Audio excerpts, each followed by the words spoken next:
vous fait bizarre, non, les tablettes, monsieur Riquet? C'est quelque chose qui se faisait Oh, pas trop à l'époque. Écoutez, récemment, avant ce confinement, j'ai eu droit à la trottinette.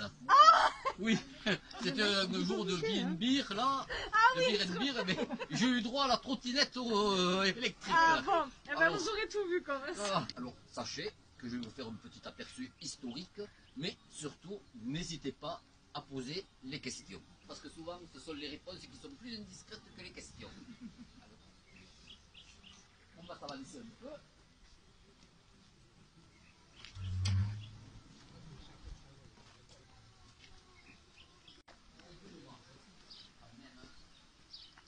Béziers, cette ville qui m'a vu naître un jour de juin 1609.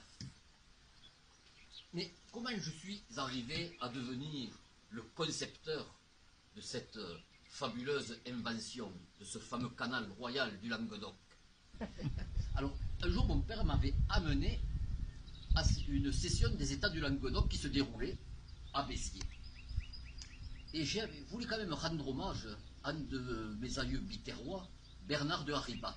Nous n'étions pas de la même famille, mais ce Bernard de Haribat, ce jour-là, moi, j'étais encore un petit garçon, qui repassait ses leçons, en chantant peut-être, mais pas trop fort. Le détroit de Gibraltar, c'était le repère des pirates et des barbaresques. Elle n'a pas dit que j'étais un pirate. Moi, j'ai eu droit à ça. Vous êtes un pirate, monsieur? Voilà. Voilà. Et alors, le problème, c'est que pour relier, en proprement parler, la Garonne vers la Méditerranée, il fallait contourner ou passer par les contreforts du Massif central qu'aujourd'hui, malheureusement, nous ne voyons pas. Eh bien, moi, quand j'ai été inspecteur de la Gabelle à Revel, j'ai rencontré un homme avec qui j'allais quand même entretenir de bons liens amicaux, qui s'appelait Pierre Cammas. Et cet homme était un fontainier. Il cherchait les sources, toutes les sources, tous les points d'eau, et nous avons découvert que la montagne Noire, qui est la source de mon canal, si vous voulez, la montagne Noire est un véritable château d'eau. Et alors, nous avons décidé de capter, j'ai décidé de capter les eaux de la montagne Noire, de capter des sources, des ruisseaux, pour les rassembler dans un grand bassin qui est le bassin de Saint-Ferréol. Et de ce bassin de Saint-Ferréol, une rigole va descendre les pentes de la montagne Noire jusqu'au point le plus haut du canal, ce point haut de mon canal, qui était l'endroit vraiment qu'il fallait franchir. Et le partage des eaux, où les eaux vont se partager côté Atlantique et côté Méditerranée. Alors, c'était quand même une prouesse à l'époque, où nous sommes au XVIIe siècle. Et alors, pour arriver à mes fins, il a fallu quand même que je contacte l'autorité royale. Et j'ai pu faire, à travers l'archevêque de Toulouse, qui s'appelait Monseigneur Charles d'Anglure, pour les monts, Monseigneur d'Anglure, l'archevêque de Toulouse qui m'a présenté à Colbert. Parce qu'il savait que mon idée avait quand même été valable. Chaque écluse fournissait une certaine énergie pour faire tourner les moulins, comme les turbines aujourd'hui des barrages.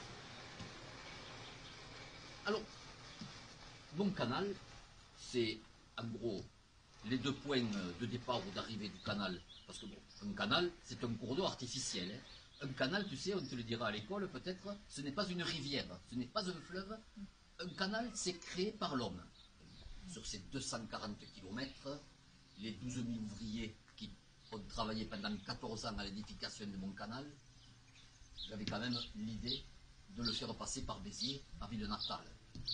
Et c'est ainsi que je fis cadeau à ma contrée de deux œuvres majeures de mon canal.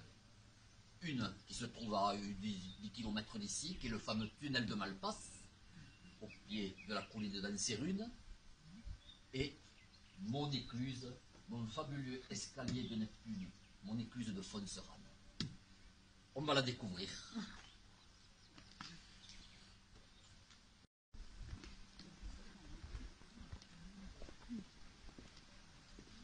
Si je suis trop difficile pour la petite, n'hésitez pas. Voilà. Non, non, mais c'est bien. Vous expliquer des choses et on aime bien.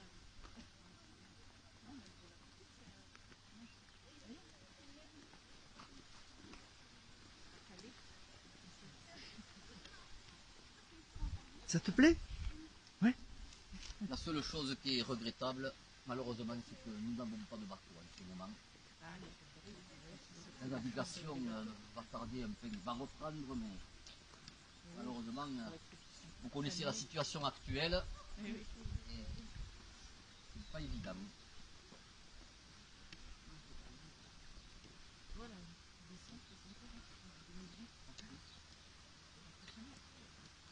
Alors ici, nous sommes aux portes de Béziers, sur la colline de Fonserane.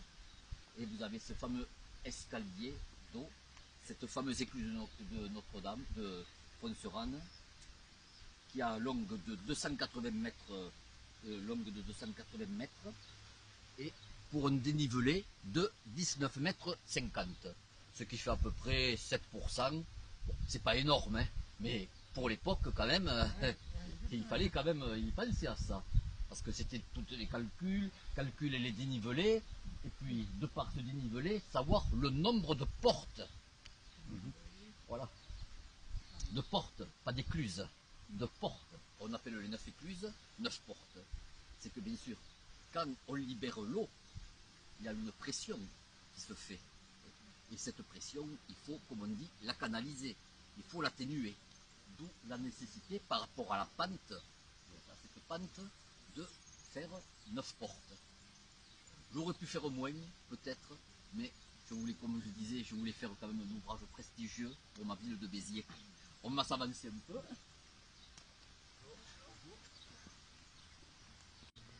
Regardez pas trop en hauteur, hein. Regardez en bas, mais pas trop là-haut, hein. Ne regardez pas trop derrière. Je vous en parlerai quand même. La composition d'un ventail, des vantaux. Hein. Le ventail, c'est la porte. Hein. La porte une porte d'écluse s'appelle un ventail, puisqu'il y en a deux, on dit des vantaux. Alors, quand un bateau arrive, d'abord, bien sûr, la porte est fermée, et pour mettre l'eau à la même hauteur que le sas que le bateau doit emprunter ensuite, d'abord, nous ouvrons les petites portes qui sont en bas. Là, elles sont ouvertes, on les voit. Tout à fait en bas de la porte, vous avez ces deux rectangles-là, côte à côte. Ça s'appelle des vantelles. Alors, les vantelles, on les ouvre pour remplir le sas suivant, de façon à le mettre à la même hauteur que le sas sur lequel se trouve le bateau. Et une fois que les deux sas sont au même niveau d'eau, bien sûr, la porte suivante est fermée, on ouvre la porte naturellement, les vantaux sont ouverts, et le bateau passe sur le sas suivant, et ainsi de suite. On mettra le sas suivant à la même hauteur que le sas sur lequel se trouve le bateau, et jusque bien sûr tout au long de la traversée, et c'est exactement le même système que ce soit pour la montée que pour la descente, c'est le même système. 12 000 ouvriers pendant 14 ans, voilà. Malheureusement, je n'ai pas eu l'opportunité de le remercier à la fin, parce que le Père éternel, cher à certains, c'est toi, donc nous commémorons cette année aussi bien l'année de naissance que l'année de la mort. Le Père éternel m'avait rappelé 6 mois avant l'inauguration de mon canal. Ça, c'est pas sympa. C'est pas sympa. C'est triste, bien triste. C'est pas bien. Heureusement que mon fils, Jean Mathias, s'est chargé d'achever mon œuvre. Victoria, bonjour. Bonjour Eric. Votre nom de famille, c'est comment? Victoria Salle. Victoria Salle. Donc vous êtes guide conférencière C'est tout à fait ça. au niveau des écluses de Fonserane et plus généralement au niveau de l'office de tourisme de Béziers. Voilà, l'office de tourisme Béziers-Méditerranée. Donc nous proposons différentes sortes de balades tout au long de l'année. Voilà, il y a une démarche, vous m'avez dit, pour que le tourisme perdure tout au long de l'année. Et avec ce confinement et ce coronavirus, c'est pas facile. Alors je vais vous permettre d'enlever votre masque. Je vais me tenir à distance pour garder la distance de sécurité, hein, les gestes barrières, on n'oublie pas. Donc on est bien à 2 mètres. Voilà, je me tiens à distance. Donc vous réalisez des lives. Expliquez-nous un peu ce que vous faites au quotidien. Donc en fait, je m'occupe de tout ce qui est de la programmation des balades comptées, donc pour l'Office de tourisme Béziers-Méditerranée. Notre souhait, c'est de pouvoir proposer l'accès à la culture toute l'année, d'où les visites aujourd'hui même sur les écluses de Fonserane. C'est tout, c'est cher? Alors, les visites sont à 8 €, plein tarif, tarif adulte. On a aussi des tarifs réduits. On a aussi les tarifs ambassadeurs pour les habitants de Béziers. Moins cher? Oui, une place achetée, une place offerte. Donc ça vaut le coup si vous êtes à Béziers. Voilà, si vous habitez Béziers, vous avez le travail. Et les gens les prennent ces places et ça marche? Oui, les ambassadeurs, ils sont férus d'histoire. Parce qu'on dit souvent que ce sont les gens qui habitent dans un coin qui le connaissent le moins. Eh bien, figurez-vous qu'avec la Covid, et je pense que c'est aussi un des bénéfices de cette crise, eh bien, les locaux reviennent découvrir la culture à Béziers. Et un autre projet qu'on a mis en place depuis quelques mois, c'est donc ces visites en direct sur Facebook, sur le Facebook de l'Office de tourisme Béziers-Méditerranée, qui consiste en fait à vous embarquer 20 minutes à la découverte d'un site pour vous donner envie justement de venir en savoir plus. Ça vous le faites depuis longtemps? Depuis le mois de mars, on a fait le premier à la cathédrale Saint-Nazaire. Et le dernier à la basilique Sainte-Aphrodise, ça tombait bien puisqu'il y avait la fête de Sainte-Aphrodise. Voilà, tout à fait, on en a parlé sur Télé Béziers. Ah bah super, voilà. Tout à fait. Et un grand événement, une église magnifique à découvrir.